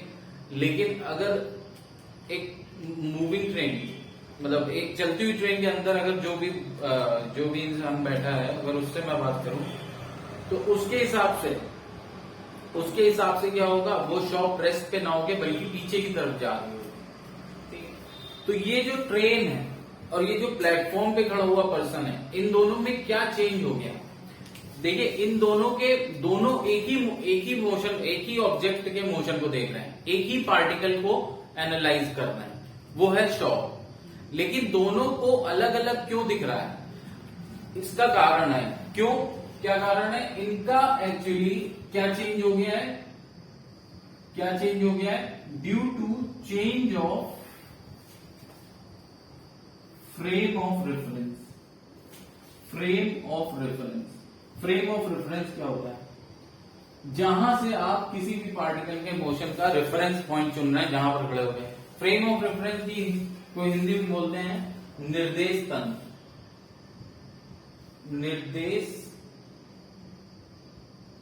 निर्देश तंत्र। जैसे हम किसी भी मोशन की एनालिसिस कर रहे थे, तो हम कुछ ना कुछ मान रहे थे, अपने एक रेफरेंस पॉइंट ले रहे थे, स्टार्टिंग पॉइंट को ही रेफरेंस पॉइंट कई बार ले रहे थे, कई बार स्टार्टिंग पॉइंट आगे होता था, ओरिजिन हम लोग मान लेते थे रेफरेंस पॉइंट, ठीक है। तो ये रेफरेंस पॉइंट लाई कहां करता है, ये रेफरेंस पॉइंट हमको मिलता है, आप अगर अपने रूम के कॉर्नर को लोगे तो रेफरेंस पॉइंट आपका रूम का कॉर्नर हो रहा है, लेकिन आप उसी के साथ साथ 3 एक्सेस भी देख रहे हो। कौन कौन सी 3 एक्सेस भी ले रहे हो, कौन कौन सी, एक्स, वाई एंड जेड। कहने का मतलब है कि फ्रेम ऑफ रेफरेंस क्या होता है, फ्रेम ऑफ रेफरेंस होता है एक कोऑर्डिनेट सिस्टम होगा, जिसके थ्रू आप क्या करोगे, किसी भी पार्टिकल की इनिशियल पोजीशन और फाइनल पोजीशन बताओगे, जिसके रेफरेंस में, ठीक है। एक आपका निर्देश तंत्र होगा जिसमें आपकी 3 एक्सेस होंगी। अगर हम 2 डायमेंशन की बात करेंगे तो 2 एक्सेस होगी, अगर हम 1 डायमेंशन की बात करेंगे तो 1 एक्सेस होगी, ठीक है। और उस एक्सेस पे कोई रेफरेंस पॉइंट होगा, ओरिजिन, ठीक है। उस रेफरेंस पॉइंट को लेके आप पार्टिकल की पोजीशन बताते हैं विद रेस्पेक्ट टू टाइम, कैसे कैसे चेंज हो रही है, और अकॉर्डिंगली आप आंसर देते हैं कि वेलोसिटी क्या होगी। तो अच्छा, दूसरा होता है, हमने देखा है काइनेमेटिक्स में एक और होता है वेलोसिटी डिस्पोजिशन, और मतलब वेलोसिटी क्या है, पोजीशन जैसे जैसे चेंज हो रही है, rate of change of position. तो rate of change of position के लिए हमको चाहिए होता है टाइम। अब वो टाइम कहां से देखोगे, तो कोई ना कोई क्लॉक होगी। तो मैं कह सकता हूं कि फ्रेम ऑफ रेफरेंस में हमारी 3 चीज होती है। फ्रेम ऑफ रेफरेंस क्या होता है, कोऑर्डिनेट एक्सेस होंगी, ठीक है। कोऑर्डिनेट एक्सेस का मतलब कुछ नहीं है, यही एक्स वाई जेड एक्सेस, ठीक है।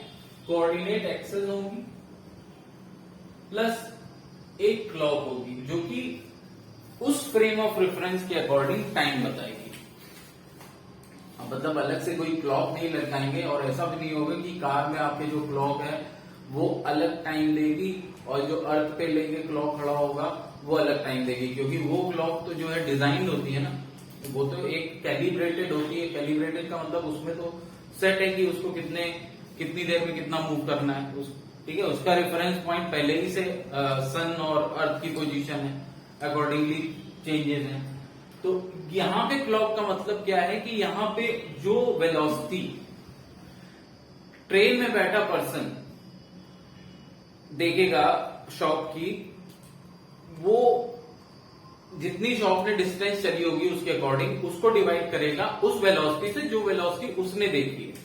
तो वो जो टाइम देगा वो टाइम उस क्लॉक का होगा, मतलब वो टाइम होगा जो कि हम यहां पर क्लॉक लिख रहे हैं। तो ये जैसे ट्रेन की बात करें तो ट्रेन में बैठे पर्सन के लिए फ्रेम ऑफ रेफरेंस अलग हो गया।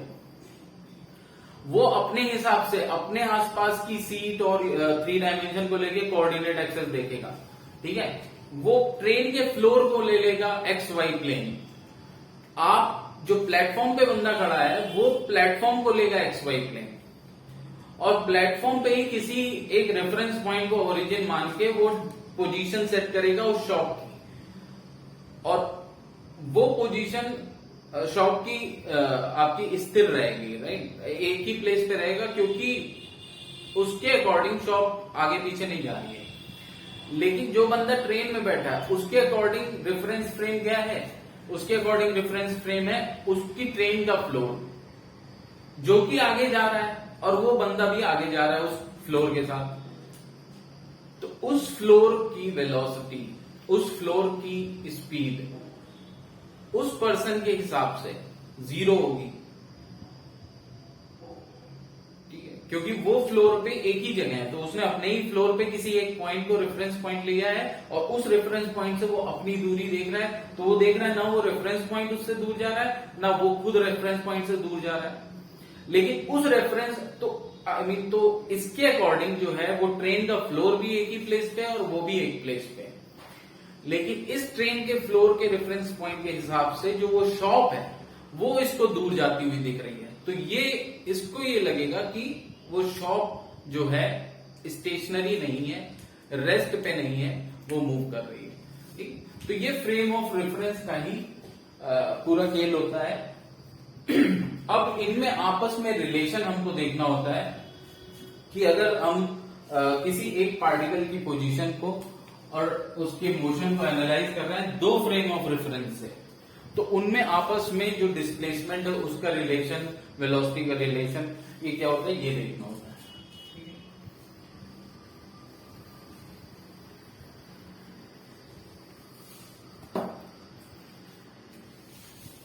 तो जैसा कि मैंने बताया कि सपोज ये कोई एक फ्रेम ऑफ रेफरेंस है, कौन सा, ये एक फ्रेम ऑफ रेफरेंस है एस डैश, और ये एक दूसरा फ्रेम ऑफ रेफरेंस है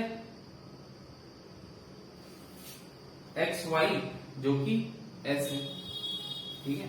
ये फ्रेम ऑफ रेफरेंस का नाम मैंने क्या रख दिया है, एस रख दिया, और ये वाले फ्रेम ऑफ रेफरेंस का नाम मैंने क्या रख दिया है, एस डैश रख दिया है, ठीक है। सपोज ये वाला जो फ्रेम ऑफ रेफरेंस, अच्छा यहां पर जैसे देखिए पिछली बार हमने क्या करा था, एक तरह से ये वहां पर हमने एक्सिस को टिल्ट कर दिया था, ठीक है। तो थोड़ा सा फ्रेम ऑफ रेफरेंस वहां चेंज माना ही जाएगा। अच्छा ये देखिए, अब इस फ्रेम ऑफ रेफरेंस की वेलोसिटी क्या है, इस फ्रेम ऑफ रेफरेंस की वेलोसिटी, ये कोई एक अपना फ्रेम ऑफ रेफरेंस है, ये दूसरा फ्रेम ऑफ रेफरेंस है, ठीक है। और ये हमारा पार्टिकल है जिसके मोशन को हम लोग अलग अलग फ्रेम से एनालाइज कर रहे हैं। ये हमारा पार्टिकल पी है जिसके मोशन को हम लोग अलग अलग फ्रेम से एनालाइज कर रहे हैं। तो अब देखिए जो पर्सन यहां पर है, कौन से, इस फ्रेम ऑफ रेफरेंस में, जो फ्रेम ऑफ रेफरेंस का नाम एस है, और एक पर्सन यहां पर है जो फ्रेम ऑफ रेफरेंस का नाम क्या है, एस डैश है, ठीक है। इसके अकॉर्डिंग इस पार्टिकल की पोजीशन क्या है, तो आप एक वेक्टर बनाएंगे, वो वेक्टर क्या होगा,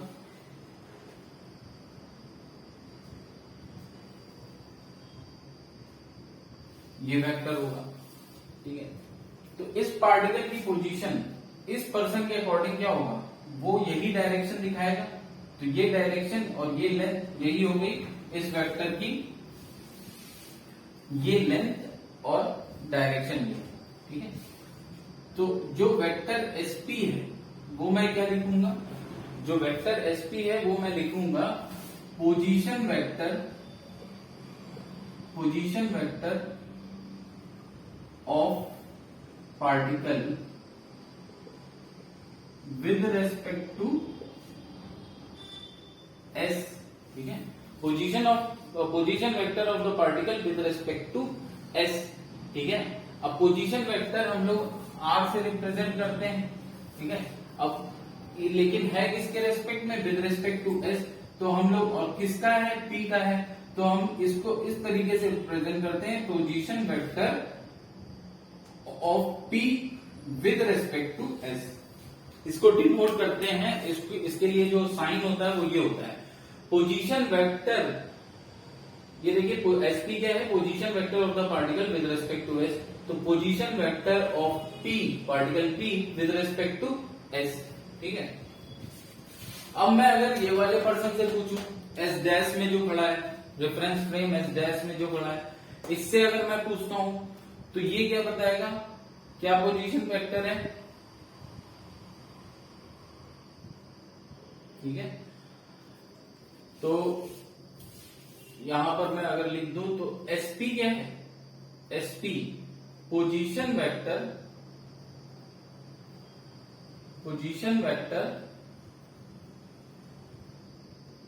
of P with respect to S dash, position vector of P with respect to S dash, ठीक है।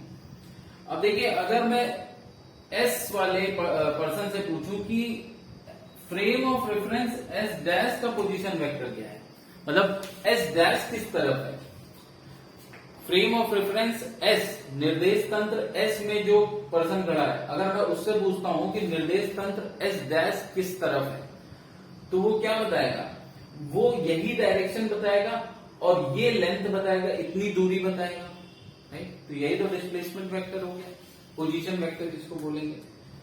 तो देखिए वेक्टर एस एस डैश क्या है, vector S S dash, vector S S dash क्या होगा, पोजीशन वेक्टर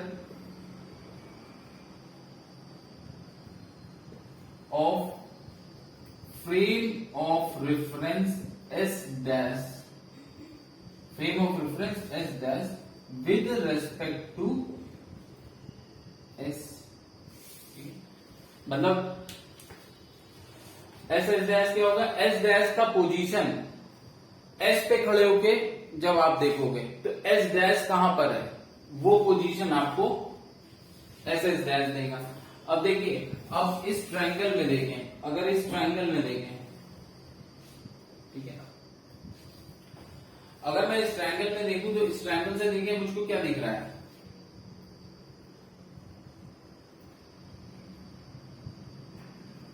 अच्छा वेट देखिए एसपी क्या है, position vector of particle P with respect to S, ठीक है। तो इसको मैं कैसे लिखूंगा, इसको मैं लिखूंगा S position vector of particle P with respect to S. तो पोजीशन वेक्टर के लिए आर, ठीक है, particle is P with respect to S, ठीक। और position vector of frame of reference S dash with respect to S, इसके लिए क्या लिखेंगे, पोजीशन वेक्टर के लिए आर और S dash with respect to S.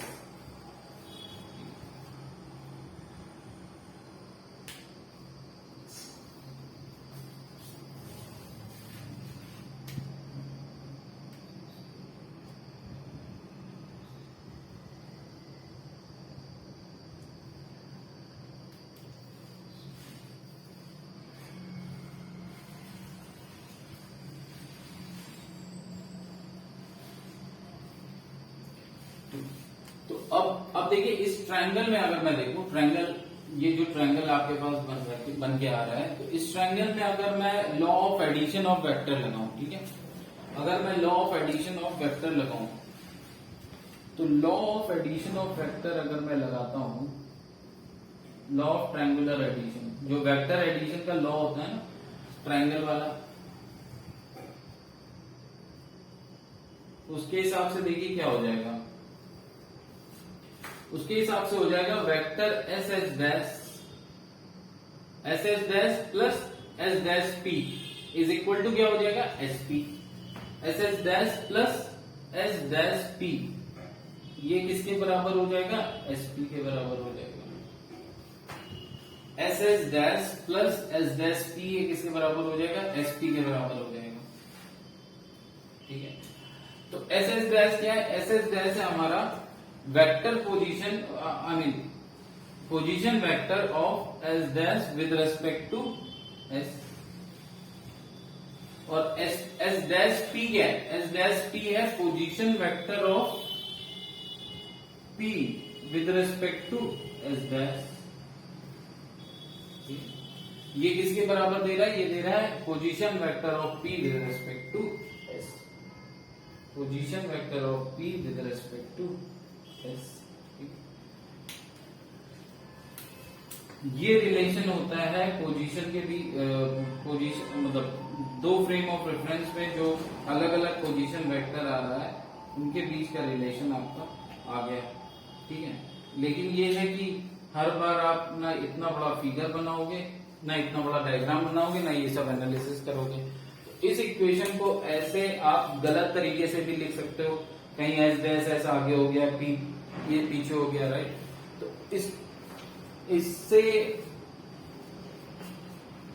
तो इसको याद करने के लिए एक ट्रिक है, वो ट्रिक समझते हैं।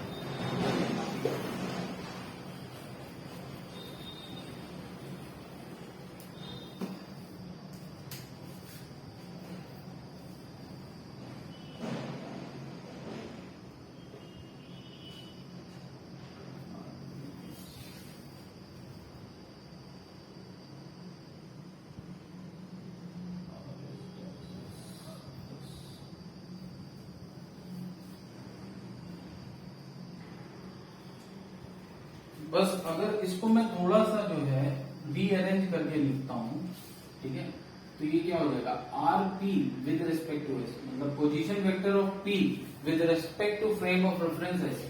ठीक है, निर्देश तंत्र एस से खड़े होकर अगर हम पार्टिकल पी की पोजीशन को देखें तो वो किसके बराबर आ रहा है, देखिए R P with respect to S dash, मतलब position vector of P S dash तंत्र से plus R S dash with respect to S, मतलब position vector of S dash with respect to S. ठीक है, तो यहां से अगर आप ये देखिए तो देखिए जो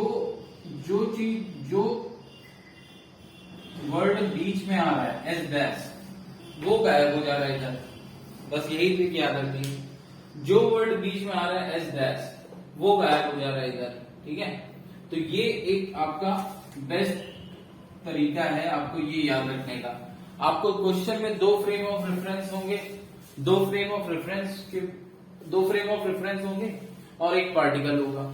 अब कोई भी आपको इक्वेशन यूज करनी है तो आपको ये याद रखना है कि जो भी आप अगर पोजीशन वेक्टर लिख रहे हैं तो फॉर द टाइम अगर हम फिलहाल पोजीशन वेक्टर की बात करें तो पोजीशन वेक्टर मान लीजिए अगर हमको किसी भी फ्रेम ऑफ रेफरेंस के रेस्पेक्ट में लिखना है तो उसकी इक्वेशन क्या होगी, मान लीजिए 1 2 और पार्टिकल पी, ये दो फ्रेम ऑफ रेफरेंस है, ये एक फ्रेम ऑफ रेफरेंस है, सेकंड भी फ्रेम ऑफ रेफरेंस है और पार्टिकल पी हमारा कोई पार्टिकल है। अब पार्टिकल पी की पोजीशन मुझे लिखनी है रेफरेंस फ्रेम 2 के रेस्पेक्ट में। रेफरेंस फ्रेम 2 पे खड़े होकर अगर पार्टिकल पी की मैं पोजीशन लिखना है तो मैं इक्वेशन किस तरीके से लिखूंगा, तो मुझको ये याद रखना है कि जो चीज बीच में है वो गायब हो जानी है। अब हमको लिखना क्या है, हमसे पूछा गया है position vector of P with respect to 2 लिखिए। ठीक है, पोजीशन वेक्टर ऑफ पी मुझे लिखना है with respect to 2, frame of reference 2 के तहत 2 से देखते हुए पोजीशन वेक्टर पी का क्या होगा। तो बेसिकली हमको 1 को गायब करना है, तो 1 हमारा क्या होगा, इस प्लेस को लेगा। 1 हमारा कौन सा होगा, 1 हमारा ये वाला प्लेस लेगा, बीच जो मिडिल प्लेस आएगा। तो मैं लिखूंगा RP with respect to 2 is equal to first of all RP with respect to 1 plus R1 with respect to 2। तो ये देखिए ये 1 यहाँ बीच के पोर्शन में आया तो ये गायब हो जाएगा। तो इतना ये सब नहीं करना पड़ेगा, डायरेक्ट आप यहाँ से इक्वेशन लिखिए और यहाँ से कैलकुलेशन स्टार्ट करिए। हाँ, जब ग्राफिकल मेथड देखेंगे क्वेश्चन सॉल्व करने का, मोस्टली अगर रिलेटिव मोशन में अगर ग्राफ्स का यूज करेंगे, ग्राफिकल मेथड मतलब वेक्टर ग्राफ बनाएंगे, तो आगे देखेंगे उसको। फिलहाल अभी रिलेशन की बात कर रहे हैं, तो पहले रिलेशन देख लेते हैं। तो ये डायरेक्टली आप ये इक्वेशन आप आसानी से लिख सकते हैं। क्या करना है, दो फ्रेम ऑफ रेफरेंस है और पार्टिकल है, ठीक है। अब आपसे कुछ भी आपको मान लीजिए रिक्वायर है, आपकी रिक्वायरमेंट क्या है, आपको जरूरत है पार्टिकल पी की वेलोसिटी है, फिलहाल पोजीशन वेक्टर पार्टिकल का with respect to frame of reference 2 लिखना है। तो उसके लिए इक्वेशन क्या है, उसके लिए position vector of P with respect to 2 is equal to position vector of P with respect to 1 plus position vector of 1 with respect to 2। 1 मतलब बीच में आएगा क्योंकि ये वाला पोर्शन गायब हो जाता है, ठीक है। अब चलिए, अगर पोजीशन वेक्टर में रिलेशन आ गया है, पोजीशन वेक्टर में रिलेशन आ गया है, तो अगर मैं पोजीशन वेक्टर को डिफरेंशिएट कर दूं तो हमारा क्या आ जाएगा, विद रेस्पेक्ट टू टाइम अगर मैं डिफरेंशिएट कर दूं तो हमारा रिलेशन आ जाएगा किसमें, d by d t of R P with respect to S dash plus d by d t of R S dash with respect to S. तो यहां से ये वेलोसिटी में रिलेशन हो गया, velocity of P with respect to S is equal to velocity of P with respect to S dash plus velocity of S dash with respect to S, ठीक है। Similarly अगर मैं इस इक्वेशन को भी डिफरेंशिएट कर दूं तो हमारा एक्सीलरेशन में रिलेशन आ जाएगा, और डी बाई डी टी अगर मैं इस इक्वेशन का कर दूंगा पूरे का, तो d by d t of V P with respect to S क्या हो जाएगा, d by d t of V P with respect to S dash plus d by d t of V S with respect to V S dash with respect to S. आपको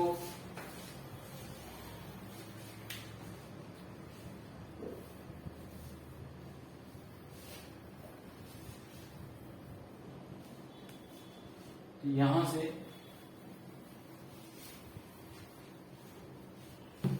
आपका जो acceleration में relation आया, acceleration में relation आ जाएगा A particle का with respect to S is equal to A particle का with respect to S dash plus A particle का एस डैश का विद रेस्पेक्ट टू एस। तो ये रिलेशन आ गया।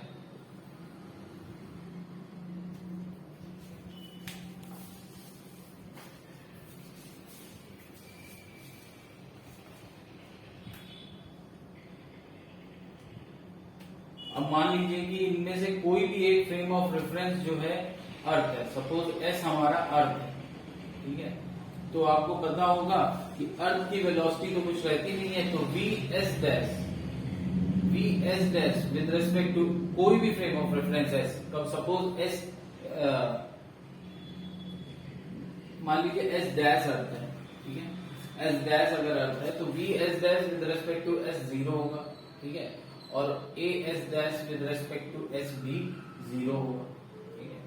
अगर हमारा एस डैश अर्थ ना होके क्या होगा, एस डैश अर्थ ना होके सपोज अगर कार है तो फिर, और जो कार है ये क्या है, यूनिफॉर्म वेलोसिटी से मूव कर रहा है।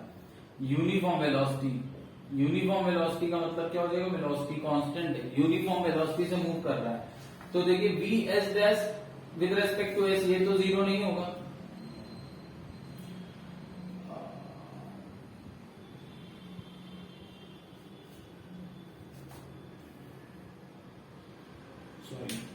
ये भी हो सकता है 0 ना हो, क्योंकि रेफरेंस फ्रेम पे डिपेंड करता है। ये थोड़ा सा ये गड़बड़ हो गया, ऐसा नहीं है, ठीक है। अर्थ की वेलोसिटी भी, ट्रेन में बैठ के अर्थ की वेलोसिटी भी आ सकती है। तो आप अभी फिलहाल ये रिलेशन तक हम रखते हैं, ठीक है। इसके आगे देखिए अर्थ की वेलोसिटी, अर्थ को मैं ऐसे 0 नहीं कर सकता हूँ क्योंकि ये रिलेटिव मैं बता रहा था। तो अर्थ वैसे तो 0 रहता है, लेकिन ये डिपेंड करता है, अगर आप कार में बैठ के देखेंगे या ट्रेन में ही, तो अर्थ आपको मूव करता दिखता है, ठीक है, तो वो 0 नहीं होगा, ठीक है। तो आज फिलहाल अभी इतना ही रखते हैं, नेक्स्ट टर्न पे हम इसको कंटिन्यू करेंगे और इस पे बेस्ड जो है आपके में क्वेश्चन भी काफी आते हैं। तो चलिए, थैंक यू वेरी मच।